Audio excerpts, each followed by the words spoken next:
अस्सलाम वालेकुम, welcome back to Progress Pioneer. मेरा नाम हसाम अयूब है। आज एडोब इलस्ट्रेटर सीरीज़ का लेक्चर नंबर 3 है। आज के लेक्चर में हम लोग देखेंगे हम लोग शेप टूल में स्पेसिफिकली हम लोग चीज़ों को देखेंगे, रेक्टेंगल टूल को, लिस्ट टूल को, पॉलीगॉन को, लाइन सेगमेंट टूल को और उनकी प्रॉपर्टीज़ को। So let's start it. ये अब हम लोगों ने ओपन कर लिया एडोब इलस्ट्रेटर। तो एडोब इलस्ट्रेटर के हम लोग वर्क स्पेस पे आ गए। यहाँ पे अगर हम लोग अपने लेफ्ट साइड पे देखें तो यहाँ पे ये शेप टूल आ रहा होता है। शेप टूल में by default rectangle tool select किया होता है। इसमें हम लोग इसे सेलेक्ट कर लिया और यहाँ पे आके इस तरह एक शेप ड्रॉ कर ली। अब यहाँ पे देखा जाए तो ये जो एरिया है ये एक शेप का इनर साइड है, ये उसका जो है बाउंड्री है और ये आउटर साइड है। इन साइड को फिल कहते हैं, ये बाउंड्री को हम लोग स्ट्रोक कहते हैं और आउटर साइड को हम लोग कुछ नहीं कहते। इसके अलावा यहाँ पे आप लोग देखिए तो ये छोटे छोटे पॉइंट्स आ रहे हैं। इन पॉइंट्स को सबसे पहले हम लोग देख लेते हैं। इन पॉइंट्स को हम लोग इस्तेमाल करते हैं अगर हम लोगों ने शेप के जो कॉर्नर्स हैं इन्हें कर्व करना हो। ठीक है, तो आप किसी एक कॉर्नर को भी पकड़ के इस तरह कर्व कर सकते हैं।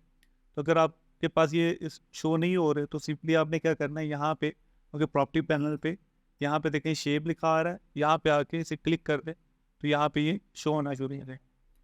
तो सबसे पहले यहाँ पे इस शेप में जैसे कि मैंने बात की फिल होता है, स्ट्रोक होता है। तो यहाँ पे इस साइड पे देखें तो यहाँ पे हमारे पास ये जो कलर आ रहा है ये फिल का ऑप्शन। तो यहाँ पे जो बैक साइड है ये शेप का जो स्ट्रोक है उसका ऑप्शन। तो फिल अगर हम लोगों ने किसी भी कलर को करना है तो सिंपली यहाँ से आके हम लोग इसे फिल कर सकते हैं जिस भी कलर में चाहें। और इसी तरह स्ट्रोक भी हम लोग चेंज कर सकते हैं। तो यहाँ पे आपको स्ट्रोक विजिबल नहीं हो रहा होगा क्योंकि यहाँ पे स्ट्रोक का साइज बहुत छोटा है। तो यहाँ पे मैं स्ट्रोक का साइज इंक्रीज कर लेता हूँ। ये मैंने स्ट्रोक का साइज इंक्रीज किया तो यहाँ पे देखें, यहाँ पे आपको स्ट्रोक शो होना भी शुरू हो गया।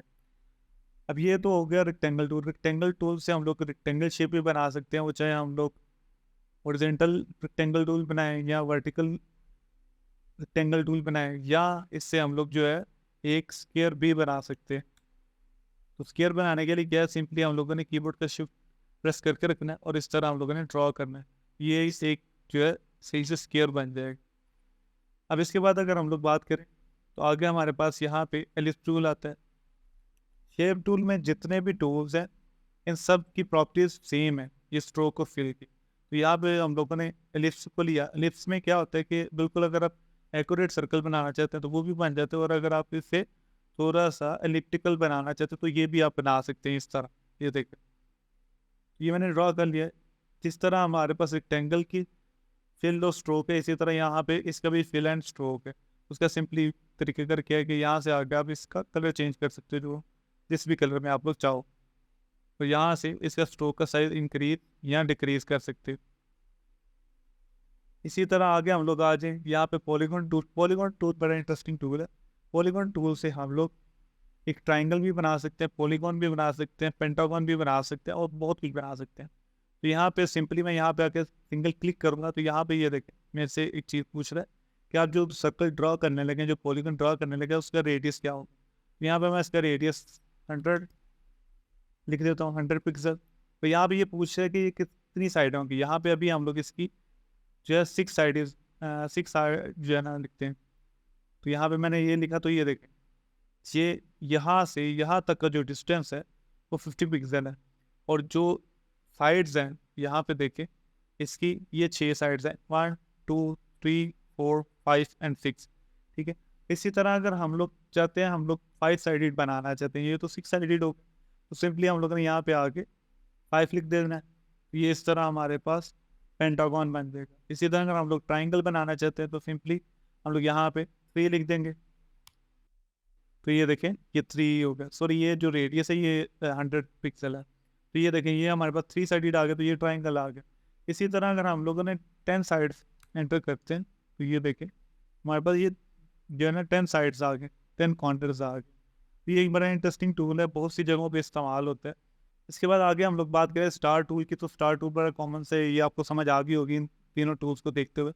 यहाँ पे देखें लाइन सेगमेंट। लाइन सेगमेंट क्या होता है कि अगर हम लोगों ने कहीं पे लाइन लगानी है तो वहाँ भी ये लाइन सेगमेंट इस्तेमाल होता है। अगर हम लोगों ने स्ट्रेट लाइन लगानी है तो शिफ्ट प्रेस करके रखेंगे तो हम लोग स्ट्रेट लाइन लगा सकते हैं। इसी तरह अगर वर्टिकली स्ट्रेट लाइन लगानी तब भी शिफ्ट प्रेस करेंगे तो ये स्ट्रेट लाइन लगा सकते हैं।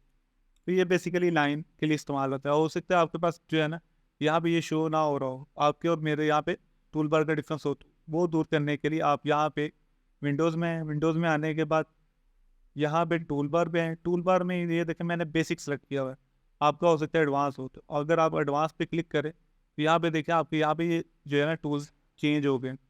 तो यहाँ पे देखें तो यहाँ पे ये 1 टूल, 2 टूल, ये 3 टूल अभी हम लोगों ने देख ली, ये 2 टूल्स हम लोगों ने नहीं देखे। ये रेक्टेंगल है, जिस जिस तरह मैंने बताया कि रेक्टेंगल ड्रा करने के बाद अगर हम लोग उसे कर्व कर लें तो ये इसी तरह का कुछ हमारे पास बन जाता है, राउंडेड रेक्टेंगल बन जाता है, तो हम लोग रेक्टेंगल से भी कर सकते हैं। लेकिन जो लाइन सेगमेंट है आपका इस जगह पे आ रहा हो, ठीक है, तो वापस हम लोग इसे रीसेट कर लेते हैं। तो हम लोग ने इसे रीसेट कर लिया। अब इसकी हम लोग प्रॉपर्टीज देखते हैं। तो प्रॉपर्टीज में मैंने जो सबसे पहले प्रॉपर्टी यहाँ पे आपको बता दी कि फिल एंड स्ट्रोक है, जो यहाँ से चेंज कर सकते हैं, तो यहाँ से स्ट्रोक का साइज आप इंक्रीज कर सकते हैं। इसके अलावा यहाँ से आप जो है ना ये जो स्ट्रोक का आपको बॉर्डर नज़र आ रहा है, इसकी जो स्टाइल चेंज कर सकते हैं। ये देखें अभी ये सिंपल राउंडेड स्टाइल है, यहाँ से मैं चाहता हूँ इसे चारकोल का स्टाइल हो जाए। अगर मैं पोल को लेके कुछ ड्रा करूँ तो उस तरह का हो जाए, तो यहाँ पे देखिए ये उसी तरह का होगा। मैं इसका स्ट्रोक इंक्रीज करता हूँ तो ये देखें ये इसी तरह जैसे कोल को लेकर ना हम लोगों ने ड्रा किया हो, तो इसी तरह अगर हम लोग कट मार्कर की तरह ड्रा करना चाहते हैं कैलीग्राफी में, तो ये देखें हमारे पास इसी तरह जैसे कैलीग्राफी में ड्रा करते हैं। अब इसके बाद यहाँ पे ये ओपेसिटी आ रही है। ओपेसिटी क्या करती है, ये देखिए ये क्या है कि ये आपकी शेप की ओपेसिटी होती है कि कितना फेडेड और कितना क्लियर आपकी शेप है। यहाँ पे अगर 100% है तो उसका मतलब है बिल्कुल क्लियर शेप है, और अगर आप इसे 50% या 20% करते हैं तो ये फेडेड हो जाएगा। ये कुछ जगहों पे यूज़ होता है, ये आगे चल के हम लोग बात करेंगे। इसके बाद आगे हम लोग यहाँ पे ये सभी प्रॉपर्टीज़ को छोड़ देते हैं, इस पे आगे आते हैं हम लोग यहाँ पे ट्रांसफॉर्म पे। तो ट्रांसफॉर्म बेसिकली क्या होता है, ट्रांसफॉर्म यहाँ पे मैं लाइन ड्रॉ करके आपको बताता हूँ।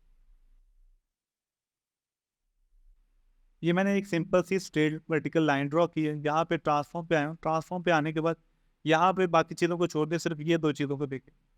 यहाँ पे देखें तो ये आपके पास जो है बता रहे कि इसका एंगल क्या है। अभी इसका एंगल मैं अगर 0 कर दूँ तो ये देखें ये हॉरिजॉन्टली हो गया। तो बेसिकली एंगल क्या है, यहाँ पे उससे आप कितने % रोटेट करना चाहते हैं, एंगल इस चीज़ को कहते हैं।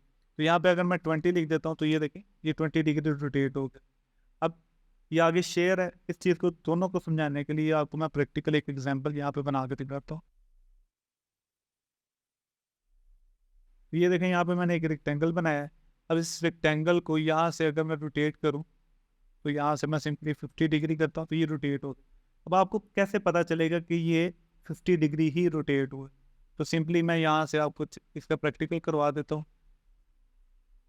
जो हम लोगों ने बचपन में ज्योमेट्री में हमारे पास डायमीटर्स होते थे, ये बेसिकली वही जो है ना डायमीटर, मैंने उसकी पिक्चर इंपोर्ट की हुई है।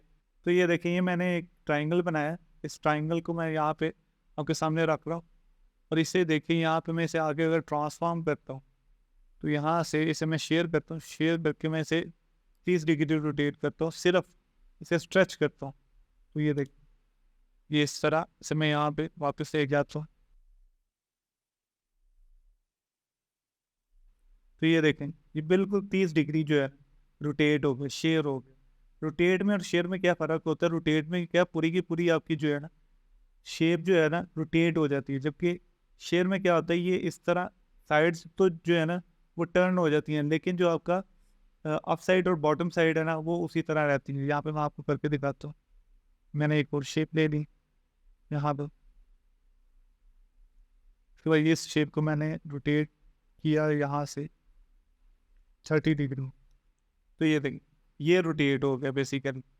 रोटेट में क्या है कि पूरी की पूरी शेप रोटेट हुई है, लेकिन शेयर में क्या था कि वो सिर्फ इस हिस्से को शेयर किया। तो आज के लेक्चर में यही कुछ था। इंशाल्लाह अगले लेक्चर में मुलाकात होगी, तब तक के लिए अल्लाह हाफिज़।